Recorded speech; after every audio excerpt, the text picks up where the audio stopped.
If your mum, dad, partner, or even you suddenly needed help with everyday life, who would actually pay for that care? Would it be the NHS? Would it be your local council? Would it be that you would have to use your own savings? And what happens if somebody owns their own home? These are the questions that thousands of families find themselves asking, often at one of the most stressful points in their lives. And unfortunately, there is one big misconception that catches many people completely by surprise. Social care isn't automatically free in the same way that NHS healthcare generally is. That doesn't mean you'll necessarily have to pay for everything yourself. There are different types of funding and financial support available, and what you pay can depend on your needs, your circumstances, your finances, and where in the UK you live. So, in today's video, I'm going to break it down as simply as possible. No complicated terminology, no pages and pages of guidance. Just a straightforward explanation of how the social care system works and where you can start if you or somebody you love needs support. Welcome to the Care Frequency, where we're making social care make sense. Let's get started. So before we talk about the money side of things, there's something really important to understand. Healthcare and social care aren't quite the same thing. Healthcare is generally about treating or managing a medical condition. Think about your GP, hospital treatment, nurses, consultants, and other NHS services. Social care is generally about helping somebody manage everyday life because of things such as age, illness, disability, or other support needs. For example, somebody might need help getting washed and dressed. They might need support preparing meals. They may need help getting around their home safely. Perhaps they need somebody visiting several times a day. Or their needs may eventually become significant enough that they require residential or nursing care. And this distinction matters because the way the services are funded can be very different. So who's responsible? This is where I want you to remember three things. The NHS, your local authority or council, and potentially you. The NHS generally provides healthcare. Local authorities have responsibilities around assessing eligible social care needs and arranging or providing support. But unlike most NHS treatment, adult social care is generally means tested. In very simple terms, that means your financial circumstances can affect how much you are expected to contribute. And that's often where families become confused. Someone may have received NHS treatment without being charged and naturally assume that if they need carers visiting their home or need to move into a residential care, that will automatically be free. Unfortunately, that's not necessarily the case. 3 ways social care can be paid for. Let's simplify this even further. There are broadly 3 situations somebody might find themselves in. The financial assessment look at. This is the part people often call the means test.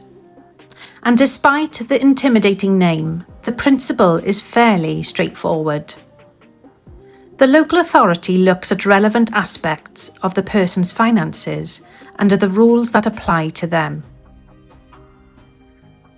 That can include things such as income, savings, and certain assets.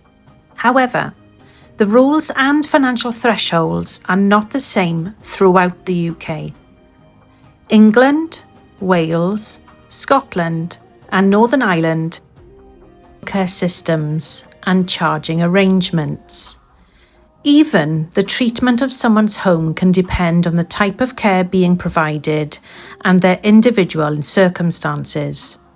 So please don't hear a financial figure online and automatically assume it applies to you. Always check the current rules for the nation where the person receiving care lives. And remember, having some savings does not automatically mean you're completely on your own.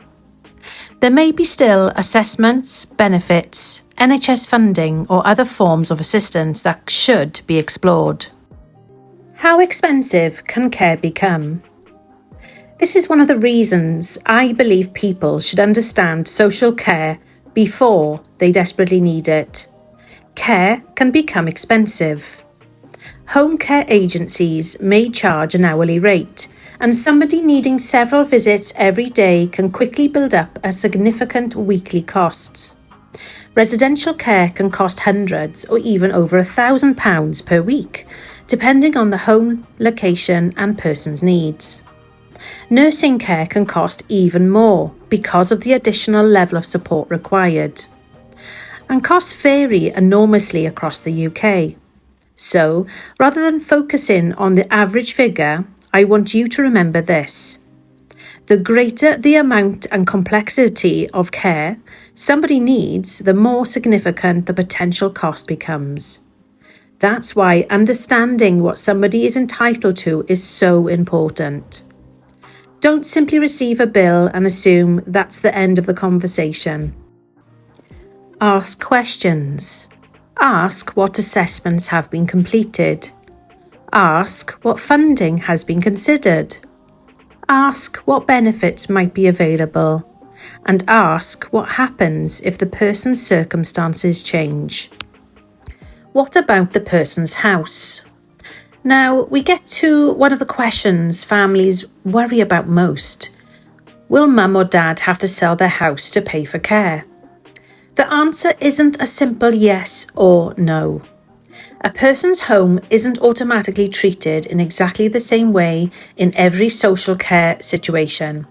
For example, receiving support in your own home is different from permanently moving into residential care. There are also circumstances where a property may be disregarded when finances are assessed. And there can be arrangements that allow eligible people to defer certain care costs rather than immediately selling a property. Again, the precise rules depend on where the person lives and their circumstances. So please don't make major financial decisions, especially about somebody's home, simply because somebody has told you you'll have to sell the house. Get proper information first. There's another important type of funding. There's another area I want to mention because it deserves an entire video of its own. NHS Continuing Healthcare, often shortened as to NHS CHC. This is a different form, local authority social care funding. In England, NHS Continuing Healthcare is a package of ongoing care arranged and funded by the NHS for adults who meet the eligibility criteria because their main need for care is considered a primary health need. And importantly, it isn't means tested in the same way as local authority social care. There are regulated arrangements elsewhere in the UK, though the systems and terminology differ. CHC can be complicated and families sometimes don't even realise it exists. So I'm going to make the next care frequency video specifically about NHS Continuing Healthcare. I'll explain what it is, who might qualify, how assessments work and what families need to know. So if that's something that could affect you or somebody you care for who lives in England, make sure to subscribe so you don't miss out on that next video. Now don't forget the carer. There's another person who sometimes disappears from the conversation. The unpaid carer. Maybe that's a husband caring for his wife, a daughter looking after her mother, a son supporting his dad, or somebody trying to work, raise children and care for an aging parent at the same time. If that's you, please don't assume that the entire responsibility simply belongs to you. Ask your local authority about a carer's assessment. Depending on your circumstances, there may be also benefits or other support worth investigating. You are part of the picture too. What should you actually do? So what can you expect? Here are some steps. If somebody you love suddenly needs care, social care, here's the simplest place to start. Number 1.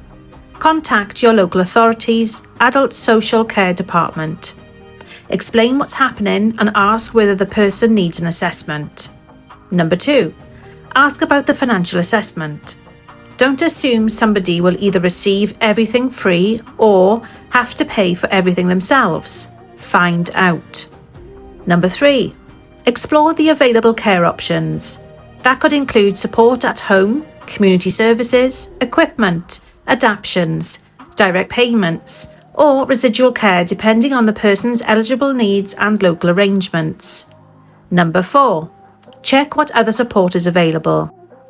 Or residential care, depending on the person's eligible needs and local arrangements. Number 4. Check what other support is available. That might include benefits, support for carers, or, in appropriate circumstances, NHS funding. And finally, get advice early. One of the hardest times to understand social care is when you're already in crisis.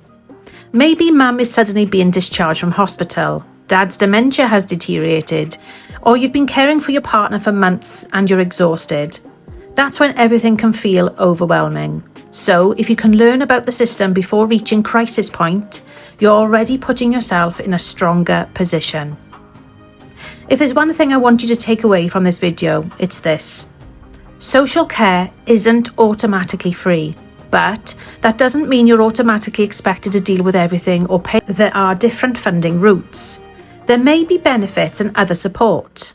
And there are people whose job it is to help you understand your options.